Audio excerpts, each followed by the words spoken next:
Chapter 9. Wedding and Happenings. The next morning it was raining heavily. It's pouring down rain on the day of your wedding, just what I would expect for my son. Seina's dad said, eating onigiri and reading the paper in the living room where everyone was eating breakfast. This could be bad. The guests' feet could get all muddy.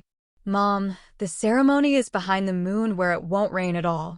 Oh, that's right. Then there's no problem, is there? Kyoko laughed. Good morning, Seina said, coming in sleepily with fuku. We have to hurry, eat quickly. Kyoko said. Kurchi got up and gave Seina some miso soup. Thank you. Good morning, Seina. I hope your rest helped you make up your mind. Oh, yes. Thank you, Miki-senpai. Seina drank some miso soup to calm his mind. When Seina finished his meal, everyone started preparing for departure. Well, let's go. Don't forget your shoes. They got onto a transfer gate installed at the entrance door. The transfer destination was the Kamedake. You got everything, right? Seina looked back and made sure he had gotten everything before going into the gate. There was a huge dome behind the moon which could not be seen from the Earth. It was rented from Recepshi for the event. The visiting spacecraft were transported to a temporary spaceport set outside the solar system, and from their guests were shuttled to the moon. This was a special protected area and measures had to be taken against terrorism. There were strict checks conducted on guests. Eri and Mikami were walking around checking out the guests. This is one heck of a crowd. It's what one would expect of a marriage of Jurai, Yamada, Balta, the Konaks, and Melmas. Setting up the seating arrangement must have been a nightmare. I heard a rumor there was going to be a galactic conference. Oh! That's a great idea. I should have added that to the itinerary. Ho ho ho, well it's too late now. Aren't they going to be here soon? Sito's private guard is here as well as Matoto's cleaning service. They even got Recepshi. This must have cost a lot to organize. Despite the size, it was probably as cheap as possible knowing Ringo. A communication device launched at Eri's ear. Seina will arrive soon. It would have been easy to open a transfer gate between the Earth and the Moon. However, it was a kind of ritual to come by Kamedake. Oh! From the window of the dome, the Kamedake loomed to greet everyone inside. The protagonists are arriving. Let's get this show started. Eri and Mikami headed off. The waiting room for family members on the lower floor was a large garden-like place. It was the size of a large stadium, and it had an atmosphere like the ancient ruins of Greece, but half submerged. Various large and small aquariums floated around the surroundings, with a variety of aquatic plants and beautiful fish swimming in them. Seina's parents and Yoshiko, who had already changed clothes, had tea with Sito. I am really thankful to Sito for taking care of this, and thanks for playing matchmaker, it was really helpful. Oh no, it was nothing, I was honored. What is Atsutsumi doing? Damn it. Beyond their line of sight, Atsutsumi was frantically practicing greetings behind the aquarium. He seemed pretty nervous. Miki and her group were talking to Mikami in another section. Thanks to your hard work, we were able to get everyone here without anything going wrong. No, thank you, I finally got to meet Seina's parents and sister, Kurchi said. She had previously been unable to when they visited last time, and she had to pretend to be NB. Did you enjoy it? I got to understand what kind of environment he grew up in. It felt very nostalgic, that feeling of the early civilizations books, TV shows, and landscapes. It really looks like the planet where I originally met him. Also, I really enjoyed their curry, said Dee. This girl, if it were up to her, she would probably eat curry 3 times a day. Seina's mother was surprised by how much curry she ate. Oh ho ho, well you should be excited. Today we announce you as Fuku's co-pilots. Oh, right. That said, Miki and the gang turned into Kabits. Seina was in a lower level of the garden. In the center of the hall, a huge aquarium that extended from the upper garden extended further down. Seina and Eri were talking in front of the tank. Eri-san. I was wondering if I should marry Kuriko-san. Why? I understand it's necessary, and I am glad that it will be necessary, but is it necessary to have a political marriage to do it? Definitely. Eri confirmed with a firm will. Oh, really? Your value is immeasurable to the Galactic Federation. I know that you aren't fully aware of the power you have, but like it or not, You are a very powerful part of the system that you are now in. Huh. You've only recently had your life affected on a national level, and it's only been 2 years since you've been in space.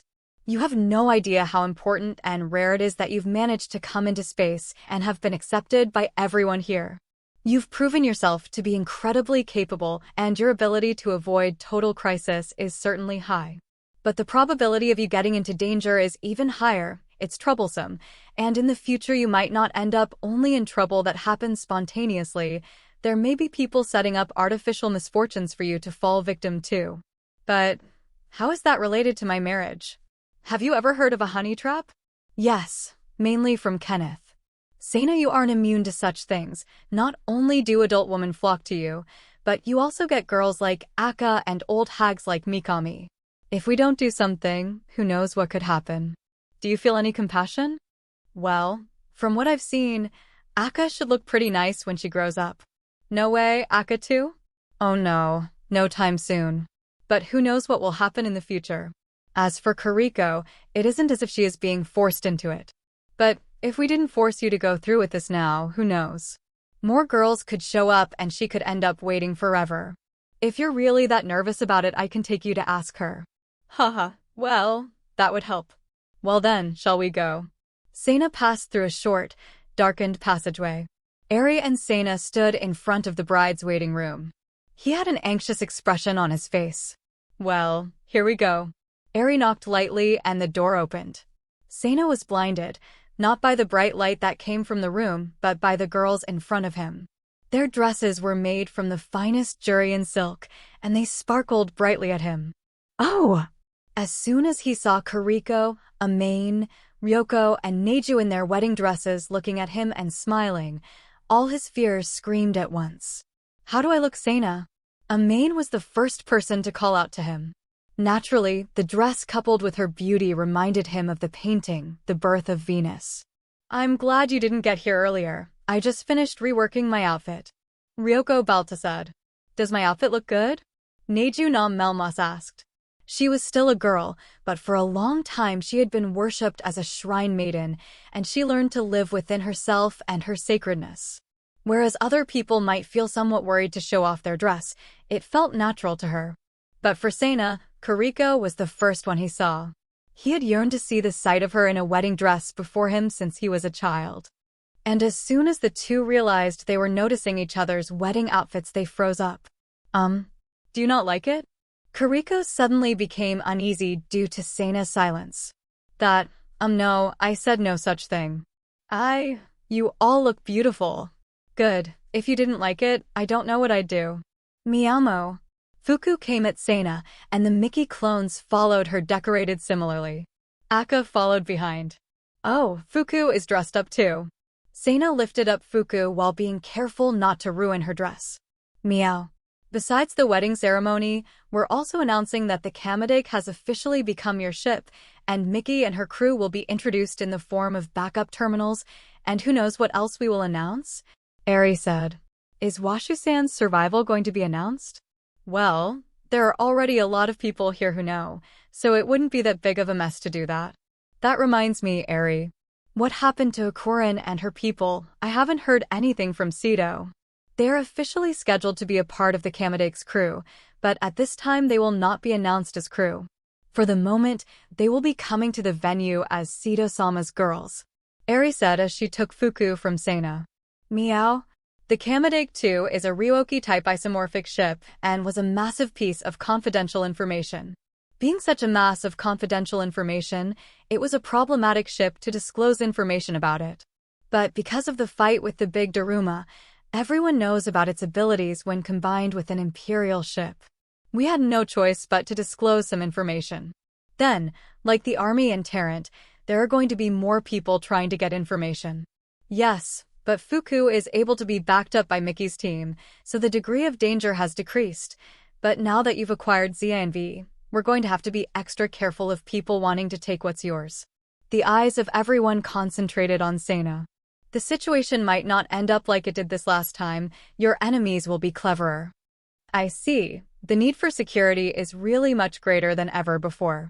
Sana was a VIP of the Galactic Federation, also a member of the royal family of Jurai. That's why your own actions are important. I'll be careful. Excuse me. An employee came in. Sana Yamada, it's about time. Please come with me. Yes, I understand. Sana walked through a quiet passage led by the staff. Sana had a smile on his face. There was no anxiety anymore. He entered the transfer gate with the staff member. The transfer destination was a large hangar. Instantly, Sana realized that this was clearly not the place he was supposed to be in, and that the transfer gate was blocked off. A blow hit him across his face. He tried the door, but it was stuck. That's pointless. The staff said the door was locked so he couldn't escape. The man grabbed Sana by the neck and slammed him into the wall. A hole formed from the eye of the staff member as his face started to melt. No way. It was a nightmare sight. Blood flowed out of the hole in the face of the staff member, and finally it swelled like a balloon. It seemed that something came out from inside. Huh. Sana felt nauseous. It was the smell of death. This time you won't escape. Sana heard a voice mixed with metallic synthesized speech say, and the inflated face like a balloon finally popped. Tarrant. Did you think I was dead? Below the exploded mass of face meat that remained there was the face of Tarrant smiling like a demon. The same thing had happened to his arms, and Tarrant's mechanized arms were covered with blood and shining bluntly. Sana was losing consciousness when Tarrant hit him in his stomach with his other arm. His body stiffened in pain and the nausea that had built released as he vomited. Tarrant was caught off guard, and he managed to break away. Was the explosion fake? Fake. All that remained of my body was my head and my arm. I'm a fucking robot thanks to you. You brought it on yourself. Sana said, glaring at Tarrant. Ahahaha. You bastard, you can smirk all you want, but you're not going to make it to your wedding. I think I'm going to send Kariko your body in a gift box when I'm done. I'll cut you up nice and neatly for her. You bastard. What? Don't you think that would make a great present? Tarrant's machine arm raised up and deployed a laser sword. He lunged at Sana. Sana hasn't arrived yet. It seems he is just standing in one room doing nothing. Eri and Mikami looked at each other with anxious expressions when they heard the report from Sana's dressing officials. Quick to the monitor room. Immediately, Eri and Mikami hurried from the hall to the monitor room. They arrived there to find Sito and Hakuren. Guards went into the room and the image of Sana dissipated. It was a hologram. Where is Sana? Eri flashed through the monitors rapidly. Please. It was an exclamation similar to a prayer. Oh, Eri, look. They found Sana with Mitoto. Eri headed to the hangar to find Mitoto and several of her cleaning staff on the scene. They found Tarrant trapped in hardened extinguishing gel. To think this kind of thing would happen, Sito instantly judged the situation by sight alone. Sana. Hakuren rushed to Sana and checked on his condition. She turned to Sito and smiled.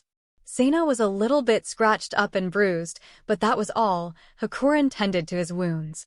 The thing was over when I got here, Mitoto said. Eri, can you take care of this? Eri acknowledged Mikami's question and began to scan the situation of the site to submit a report to the GP. It seems like he was led into a trap. You accessed the system here and made the sensor overreact, didn't you? That situation was the same as when Sana encountered Kamachi. The box panel of the terminal beside the door was opened, and the inside console was visible. He must have been covered in gel when he drew his weapon. Sito glanced at the gel-covered Tarrant. After completing the scan, Eri signaled to Mitoto. Everyone, get to it. Mitoto issued instructions to the cleaning staff who was conducting surveillance of the site. Soon they gathered up the melted flesh lumps scattered on the ground, carefully put them into small boxes. Sito turned away from that site, worried about whoever Tarrant's victim was. Well, at least you're safe. Sito got closer to Sana. How did you access that system? The console was shielded. You don't have any keys, do you? Yesterday, Ms. Washu, she gave me this thing called the Philosopher's Stone. Oh, I see. Sito spoke as if she knew what it was. Eri also seemed to know. Ms. Sito, what is a Philosopher's Stone? Mikami asked. Only Sito and Eri knew what it was. It's a sort of ultra-advanced compact version of Sana's NB. It's even more advanced than mine. Eri said begrudgingly. There was no great difference between the performance of Washu and Aries' inventions, but rather a lack of Aries' strange additions and built-in surveillance system. In other words, in a way, it was a downgrade to hers. Well, even if Washi made it, the name of Philosopher's Stone makes sense. I bet it can even access Washu's personal database. Washu-sama's database. Mikami understood the reason it was called Philosopher's Stone. If you could access the knowledge of Washu, a philosopher who is called the greatest philosopher in history, it was certainly an appropriate name. Of course, Seina's access is at the lowest level, but still, you get the best knowledge that ordinary people can know. The high-frequency data can be accessed by human beings who have thought-oriented bioenhancement. But you need a lot of training and talent. For example, if one saw in the scenery one flower that could be seen, with a single insect on it, a huge amount of knowledge related to the scene could be sent to their brain instantly, and obviously that scales with what could be seen. But you'd have to be able to understand and process them in a moment. If you were an ordinary human, you'd surely die of shock. If you had the power of the stone, why did you access the panel manually? I'm not used to it yet. I have to touch things directly to use it, Seina said. That's why I had to go to the terminal near the door. Anyway, I'm glad you're okay, Seina. Hakurin takes Seina to the restroom and keep this confidential from Kuriko-chan. I understand. The rest of the Seto scouts came and joined them at the transfer gate. Seto looked relieved as she watched Seina transfer out of the room. We have to find out how he got in. But for now, it's good enough that we've caught Tarrant. He sure is stuck in there, Mikami said. Seto looked at Tarrant. Tarrant was staring at Seto with a terrified expression. Seto smiled a cold-hearted smile. The future that waited for Tarrant, who had been caught alive, was going to be a suitable one for someone so evil.